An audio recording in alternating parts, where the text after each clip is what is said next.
ভাই আমাকে নিয়ে কিছু মানুষ দিকে ভিডিও করতেছে যে আমি অমুক এতগুলো ভিডিও আপলোড দিতেছি, ততগুলো ভিডিও আপলোড দিতেছি, অমুককে ব্লগ মারতেছি, তমুককে ব্লগ মারতেছি। অ্যান্ড একটা সেলিব্রিটির ব্লক লিস্টে থাকা মানে খুব প্রাউডের বিষয়। আর সেলিব্রিটির ব্লক লিস্টে থাকা মানে যারা গু চিনেন, গুদেরকেই তো ব্লক লিস্টে রাখে। এই যে পটি করে ওয়াশরুমে পটি করে কী হয়, ফ্লাশ দিয়ে পটিগুলো ক্লিন করা হয়, সেরকম আর কি। কিছু কিছু ফালতু উৎকো ফালতু মানুষ, এদেরকে আসলে সোশ্যাল মিডিয়া থেকে ব্লক মারে, মানে আমার চোখের সামনে থেকে ব্লক মেরে গু যেখানে থাকে, ওই যে টয়লেট যেখানে থাকে ওখানে রেখে দিই। তো হ্যাঁ, একটা সেলিব্রিটি টয়লেটের গু হয়ে থাকো আসলে অনেক বিশাল ব্যাপার স্যাপার। ঠিকই বলছেন আপনি। কি বললি? এই কুত্তার বাচ্চা, তুই কি বললি? एमजी আবার কি বলে শুনছো তোমরা ভাই লোক? এ কে বলতা है রে বাবাজি? তাহলে শোনো মামুনি, তাহলে তোমার জায়গাটা হয়েছে গুলিস্তানের মোড়ে। ওই বেটা কি কইলি? আমি চোর ডাকাই। না না না, তুমি চোর ডাকাইত কেন হইবে? তুমি তো এমজি বাবু। তোমার চোর ডাকাইত কে কইছে? আর তুমি আমাদেরকে নিয়ে ভিডিও বানাইতেছো, তোমার ফ্যান ফলোয়ার্সরা কিন্তু এটি নিয়ে ভিডিও বানাইছে। যখন একজনের বানাই ওটার কপি করে আরো কতজনে ভিডিও বানায়, তুমি দেখো এরপর তোমার কি হয়। আর এই আব্বু তোমার কি হাল করে, তুমি শুধু ওইটাই দেখো। স্যালুট ভাই, স্যালুট!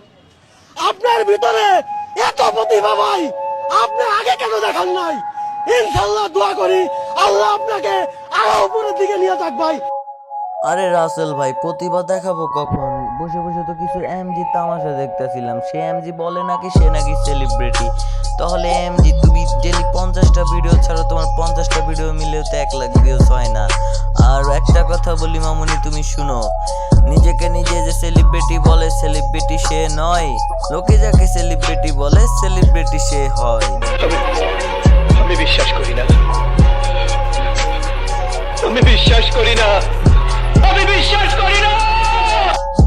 আরে এমজি তুমি কেন বিশ্বাস করতেছো না? এটাই তো বাস্তব। লোকে যাকে সেলিব্রিটি বলে, সেলিব্রিটি সে হয়। যেমন কি আমাদের Omar on fire is brand. Celebrity মানে ওমর অন ফায়ার, একটা ভিডিওই তোর 10টার ভিডিওর সমান। আজ প্রথমবার কইছস তাই মাফ করে দিলাম, কিন্তু দ্বিতীয়বার যেদিন কবি সেই দিন তোর কলজাটারে তাই না বাইর করে আমি ওজন করুম। না না এমজি, এই ভুল জীবনেও কইরো না, কারণ আমার কলিজা এত বড় যে তুমি যেই মেশিনে আনবো ওই মেশিন ফাইটটা যাইবো। আর ওইটা তো বাদে দিলাম, তুমি আমার কলিজা বাইর করবা কখন? তখনই তো আমি তোমার ডাবটাই না ছিঁড়ে ফেলবো। ये सब क्या देखना पड़ रहा है? अच्छा है मैं अंधा हूँ। হ্যাঁ এমজি, তুমি তো এখন আন্ধারি নাটক করবা, কারণ এখন তো তোমার চোখ নষ্ট হয়ে যাইবো, তোমার কান নষ্ট হয়ে যাইবো আমার এই কথাগুলো শুই না। তো এমজি ভালো হয়ে যাও, আর তোমার নিয়ে বেশি কিছু বললাম না। আল্লাহ হাফেজ। সবাই চ্যানেলটাকে সাবস্ক্রাইব করে দিবা।